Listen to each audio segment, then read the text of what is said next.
And we're live on Legion Live. Welcome, everybody.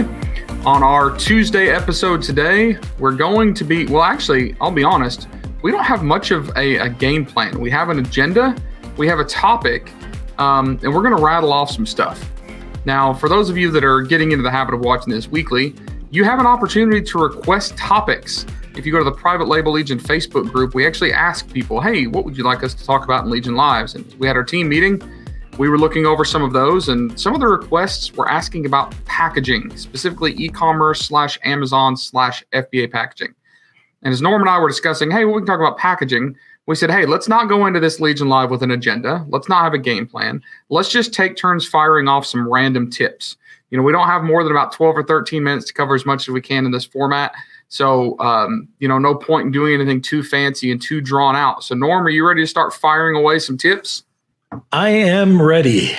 All right. Take one or two, and then I'll jump on one or two. And don't steal mine. I know you didn't discuss what mine are going to be, but if you steal mine, I'm going to be mad. I'm probably going to steal yours. But anyways, I don't know if a lot of people know how inexpensive packaging is and how much it's probably the easiest way to increase your profit. And I just want to give you an example. So first of all, men's grooming product. Everybody was pretty much in the same bottle, no packaging at all except for the bottle. And first thing we did is just competitive research. We bought up everybody to see how it came, how it arrived, what were the good qualities of the packaging and the bad qualities, how could we increase the perceived value. Also, what was the market cap? Like, could I bring it up $1 or $2 or $3?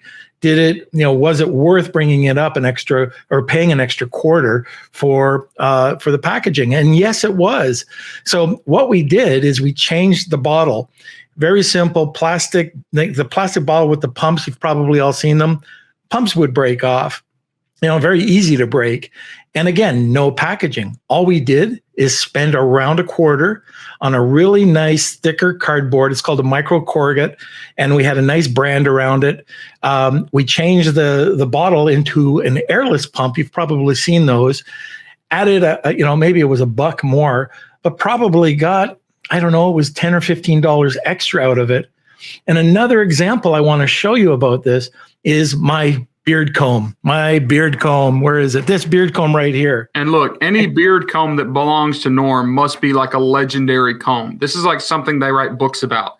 Like this comb may have been featured in Lord of the Rings. It might have. But this comb was purchased, I'm not kidding, for 79 cents. Okay, that one. And no packaging, just cellopack. And then there was another one that came in a bit better, with a bit better packaging, at $11.95, 79 cents, $11.95. And the rigid packaging that had sort of a foam backing, it's called EVA foam, that the product was actually packaged in, it went for $17.95. Now, it was quality. This is another tip, don't write a book on your packaging. You can put your contact information, a QR code, but don't make it a book. People are not going to read it. And it just less is more when it comes to that. But at the end of the day, this had pretty much zero sales. It was NA when I checked Helium 10. The other one had around 7,000, and the most expensive one had 15,000 in sales. So just by packaging, you can increase the product. And I also want to say, if you notice that the product doesn't have packaging, let's say it's a bar of soap or whatever, a bottle, don't get cheap packaging just because nobody else has it. Because even if you put cheap packaging on a product and it comes and nobody else has packaging, all you're doing is cheapening your product. So spend a few extra cents, and you'll see that that's probably the quickest way to increase your profit margin. And I've seen a lot of people talk about packaging their products, and they look at their competitors and they're just selling it in an OPP bag or wrapped in tape or whatever, right? Does it sell? Yes. And I actually used to be of the mind that really expensive packaging probably didn't matter, because if people want the product, they're going to buy it. But I've changed that since then. And a large part of that change came when I realized how inexpensive good packaging was. I mean, you can go from an OPP bag that costs 2 cents wrapped on a product in China to a really nice box for 21 cents. Really nice box, like printed all the way around, super thick, retail shelf ready. And I realized, man, that 21 cents extra, if I'm, ordering 3,000 units, it seems like a big amount. But if I can charge $2 or $3 extra for it, it doesn't matter, right? If we look at even like iPhones, iPhones are known for having that unboxing experience. Like Norm said, there's not a novel written on those boxes. It's a white box with a logo, but they spend a lot of money designing the perfect packaging for that experience. So, back in 2015, I probably wouldn't have cared because you could sell anything on Amazon. But now every little differentiator and every little thing that you do to increase the perceived value matters. So hey, I like Tim, that. Did you know on that iPhone box that they actually designed it for the anticipation, that 10-second to open? Yeah, I'd heard that. Like it takes you a while to open. Pretty crazy stuff. So I guess that's tip number one is don't necessarily skimp on packaging. Don't do it. So one of my tips, and then we'll jump back over and see what Norm has. One of my tips is to put UPC codes on everything. And that's confusing. In fact, in our Centurion League roundtable last night, we were talking about this, FNSKU versus UPC. If you're getting packaging done and you're having something printed, whether it's a 4x6 sticker on a plastic bag, whether it's a cardboard box that you're trying to, to wrap up, it doesn't cost you anything extra to add a UPC code into the image. And I think that when a product comes to a person, to an end consumer, to a buyer, and it has not a sticker, but a UPC code on it, it seems a little bit classier, a little more polished. And then if you continue to expand those products to other marketplaces, to other, maybe brick and mortar, you're already set up. What a lot of people do is they won't put a UPC code on those boxes, and then they will have FNSKU stickers stuck on them. If you're sticking those on yourself, it takes a lot of time. It takes a lot of effort, right? Like you literally have to peel and stick. If you're having it sent somewhere else, a lot of times they put that FNSKU sticker in a bad spot. Like they'll put that sucker right on the front of your package or right on the top. They're not paying attention to what little blank area you have. So spend the time, get a UPC code on there. If your listing is going to change, if that UPC code is going to become non-relevant later, that's fine. Put an FNSKU sticker on top of the UPC code and you haven't lost anything by putting the UPC code on there initially. Especially right now with, the majority of us having to get GS1 barcodes to even set up a listing. I think you're silly not to just go ahead and get it done right now and do it right the first time. All right, I guess I'm tip 3. Okay, I've got a really quick tip, and then I'll get into another one. But one of the things that you can do when you do get your packaging sent out, get extra boxes sent. Sometimes your product comes and it'll be crushed, and you don't have any extra boxes because everything is, in your cartons. So just ask the packaging manufacturer to, send you an extra, whatever it is, 50, 100 of them, and then that way you'll be safe. Now, the tip that I think is so important is your manufacturer is not a graphic artist. Most manufacturers are not packaging companies. They provide packaging to, just to the masses. But if you take a look, like I was looking at pet supplements the other day, and I was looking at the exact same jar, pretty much the exact same information, except one was a Schnauzer, one was a Golden Retriever, and it was the same company. There was nothing that was differentiating anything from your competitor. So it's pretty quick, down and dirty. You can make sure that you can go to a graphic designer, and you can go to like a 99-cent design, or you can go and find it on Upwork or FreeUp, but get a graphic designer. Ideally, you'd like a packaging designer. And then you can go and check real packaging companies. Now, in the US are catching up. There's some major companies out there that are popping up that can produce low quantity packages at a fairly competitive rate if you're in a pinch. I still go to China. I'll buy larger quantities of products, but I'll get you could go to Alibaba, check packaging companies, and you just start talking to them. And it's very inexpensive to have. And usually I get very, really great customer service, mock-ups, samples. Anyways, that's my tip. All right. So I've got a tip now, and that tip is to understand cardboard. And this is what I mean. when we say cardboard box, everybody thinks that cardboard boxes are cardboard boxes. And we tell our manufacturer, hey, I want this kitchen gadget in a cardboard box. If you don't specify what type of cardboard, they're probably going to give you a cheap single ply. Single ply cardboard is like really thick paper, right? It's just one piece. Where good cardboard is multiple layers of paper with ridges in them. So I don't know if you can see this. Yeah, you can see it right there. See how that's actually 2 layers?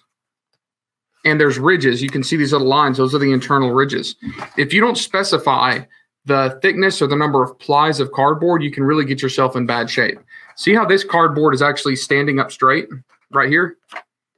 If I were using single ply cardboard, that would probably be bowed.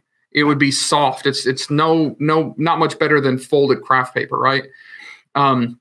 When you're especially dealing with a manufacturer in China, they're going to give you the least expensive option unless you specify something different, right? It's not they're trying to cheat you. They just expect you to know what you're talking about and request the right stuff. So make sure, one, that you just go and Google the different types of cardboard, different plies of cardboard. Just get educated from some images and teach yourself a little bit about the difference in cardboard so you can at least sound half educated, half knowledgeable. And then if you're doing especially a large order, get a sample of the packaging sent to you. It doesn't cost a whole lot for them to take a box like this, flatten it down, put it in a UPS or FedEx mailer and send it to you over a few days. It's definitely worth, inspecting what you expect, that whole measure twice, cut once philosophy I like, to make sure this packaging is right. If you don't get the packaging right, like I know it seems like, oh, it's not going to be a big deal. But what if all of the packaging opens? You see this? The way this box is made, this is not taped. It's actually folded, right? And it'll actually come undone. If this were not thick cardboard, this would come unfolded in the cartons. And every time one of these were picked up, the bottom would fall out. You can't look at that on a picture or video. You actually have to touch it, feel it, and play with it. So the repercussions if you get your packaging wrong can be massively, massively large. Like it could be a really big mistake. So make sure that on your packaging, especially cardboard, you're getting the thickness that you want, the rigidity that you want, and making sure that the function is actually working as it should. Okay, that was a great point. One other thing that I like to say is remember that when you open the package, because it's cardboard, you have 2 areas that you can actually have a message or something on the inside. So when the person opens the box, they have a message from you. It could be instructions. It could be a welcome. It could be just a simple enjoy. It could be a spot print where you have your logo there. One's glossy, one's matte. Just looks nice. But it's an area for messaging, as well as when you're looking at the box itself. There's many opportunities where you can put it into some foam or just another cutout where you can place it. So when the person opens up the box, that they get more of a presentation, that it's just not rattling around in there, that it actually looks nice. And the other thing about the box is, if everybody, let's just think of that bar of soap box that you open from the top and you shake it out and, it's from bottom to top. I mean, it just, falls out. Think about unveiling it. Just thinking outside the box. So I've done this before, looking at how other people are doing their packaging and taking it from the sides and opening it up. So now I have a lot bigger area for messaging. It's free. It really doesn't cost anything. And it's just a different way that people will remember your brand. Another thing that we're starting to see right now is people liking recycled packaging. All right. And it's getting easier and easier to actually get it. It used to be really expensive, especially cardboard and plastic. But now you can get recycled cardboard and plastic packaging for almost the same price as brand new. And you get to put that cool little earth-friendly logo on it. Me, not that I don't love the earth, but when I look at packaging, I don't necessarily look for that recycled packaging logo, but a lot of people do. A lot of people really, really love that. And it also differentiates yourself from maybe just a very low volume, cheap supplier because they're not doing that. So when it comes to brand presence and like perceived value, just a little touch, maybe paying 0.5% more for your packaging or 1% more for your raw packaging to get recycled materials, it's starting to get to be very, very popular. One of the countries that's the most popular right now actually is India.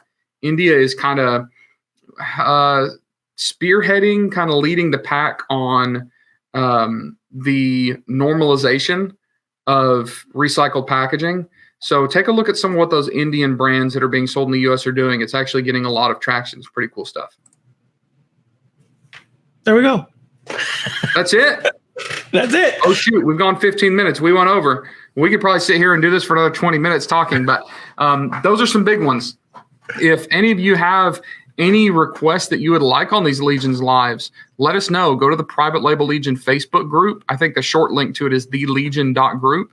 And you can go over there and just post a comment. Say, hey, on your Legion Lives, I'd love to see Norm with his hair, or his beard, combed out a little bit nicer next time. And if Tim could grow a man bun, that would be awesome. Or you can ask us for requests for the Legion Live videos, and we'll do that. So make sure to check out privatelabellegion.com. Make sure to like our Facebook page, Private Label Legion. Check out our podcasts, Lunch with Norm, AM, PM podcast. And again, utilize the free community of the Private Label Legion Facebook group and ask any questions you have about e-commerce. We'll try to get you some answers. Norm, any final words? Fastest way to make extra money is spend a couple of cents and get that packaging done right. And as the great Ricky Bobby said, if you're not first, you're last.